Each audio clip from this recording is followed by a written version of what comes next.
Good morning. His Excellency, President of the United States of America, Mr. Joe Biden. The Honorable, the head of Tesla Industry, Mr. Elon Musk. The Honorable, tech observers, programmers, and all the guests, welcome, ladies and gentlemen, to the introduction to the new era of the robot. Thank you for the attendance on this morning agenda. Did you all realize that technology grows so fast, even faster than a cheetah? So, we cannot live without utilizing the technology. For example, we use a smartphone to communicate and to gain information. We use a personal computer to type a document and to process data. And lately, the electric vehicle also designed to reduce the pollution and the use of fossil fuels. It is all the result of the growth of technology. And now, Mr. Ali Kasani will present his teamwork on a robot. The robot that uses AI or artificial intelligence, and the robot will help the restaurants handle the delivering foods to their customer. To Mr. Ali Kasani, please.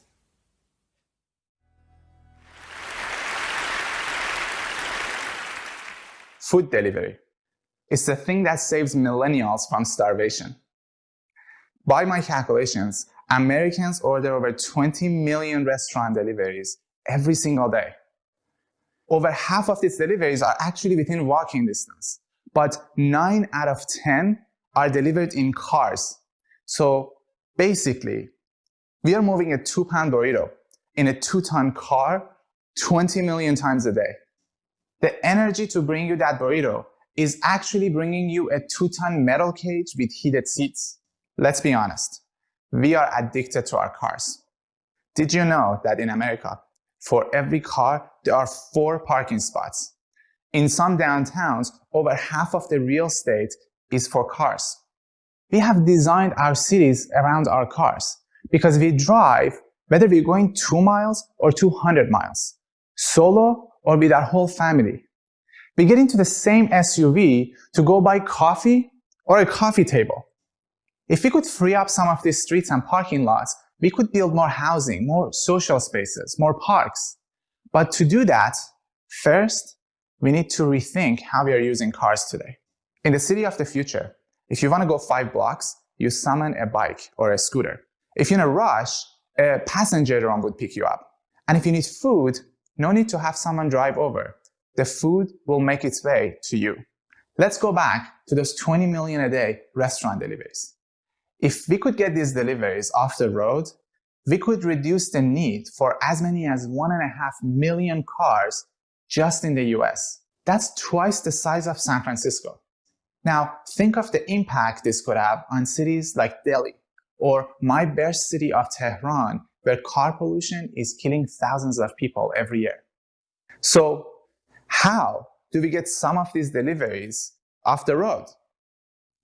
Well, that's a question that my team and I have been obsessed with over the last 3 years. And the solution is actually one of the building blocks of the city of the future. We've been creating small, self-driving robots that navigate quiet alleys and sidewalks on a walking pace and have a secured cargo to deliver you food and supplies. Now, before I tell you more about the robots, let's do a quick thought experiment. In your mind, picture a city with thousands of robots. Is it this one? This Hollywood dystopia is what a lot of people expect, but our job is to create a friendly future that's designed for people. So instead of making aliens, we set out to create robots that are familiar, robots that would belong in our communities. But we also wanted a little surprise, something unexpectedly delightful. Think about it. You're walking down the street and you see your very first robot. That's a moment when you're going to decide if this is a future you love or fear. And with a lot of people having these dystopian ideas, we need to open their minds. We want to surprise and delight them so that we can win them over on first impression. This is what we came up with. It's familiar, but it's also surprising. It's just a shopping cart, but it also looks like we crossbred WALL-E with Minions. If you live in San Francisco or Los Angeles, chances are one of these has already delivered your food. As soon as we put robots out on the street, we learned some really interesting problems, like how should robots cross the road? Or how should robots interact with people with visual or mobility impairments? We quickly realized that we need to teach our robots how to communicate with people. People on the sidewalk come from every walk of life, so we needed to create a new language, kind of a universal language, so people and robots can understand each other right off the bat, because no one's going to be reading user manuals. We started with eyes, because eyes are universal. They can show where the robot is going, or if it's confused.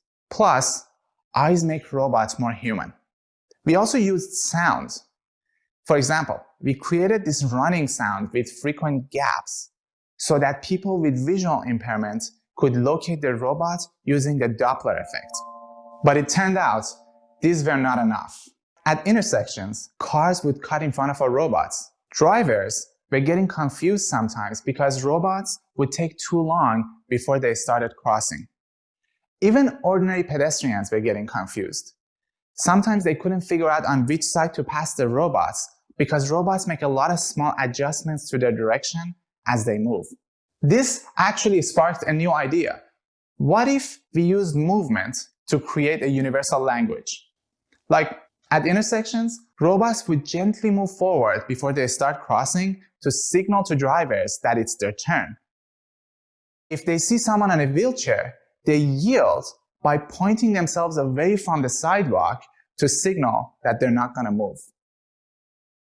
Some of you may remember this. In 2015, Canadian researchers sent a robot hitchhiking across the US. It didn't get very far. It turns out that robots can also use some social skills. Like, if they're being tampered with, Carnegie Mellon researchers have shown that small toy robots should play dead because people feel bad when they think they broke it. But delivery robots aren't toys. They're not small. They're out there in public. We found that with delivery robots, to get people to stop tampering, robots need to show awareness. It's kind of the opposite of playing dead. In this case, robots need to acknowledge the situation to get people to step away. Also, word of advice. If you're a robot and you see small kids, run towards the closest adult. It turns out that some kids just love harassing robots. So, besides dystopia, Hollywood also promised us some really cool robots that would run our errands or keep us company. So far, we've really focused on food delivery. But in the future, these robots can do more. Like, they could gather excess food and bring it to shelters every night. Because in America, we waste 30% of our food, while 10% of our people experience food insecurity. These robots could be part of the solution. Or when we have hundreds of robots running around cities, we could have robots carry emergency medications at all times, just in case someone nearby has an allergic reaction or an asthma attack. These robots could be on site within a minute or two, faster than anyone else. And during pandemics, robots can be a key part of our infrastructure. They can ensure that we can provide our communities with their essential needs, even during emergencies. Let me leave you with one last thought. Today, objects can't get from A to B without human help, because our three-dimensional world is quite complex. But new sensors and AI can change that. In a way, technology is like a baby that has just learned to recognize objects and understand words, and maybe even hold a basic conversation, but it hasn't learned to walk yet. Now, we are teaching technology how to navigate the three-dimensional world without our help. We are entering this new era where insentient objects are gonna get up and move freely. And when they do, we gotta make sure they don't look like aliens. My vision for the future is that when things come to life, they do so with joy. You know, less like the movie Terminator and more like Toy Story. Thank you.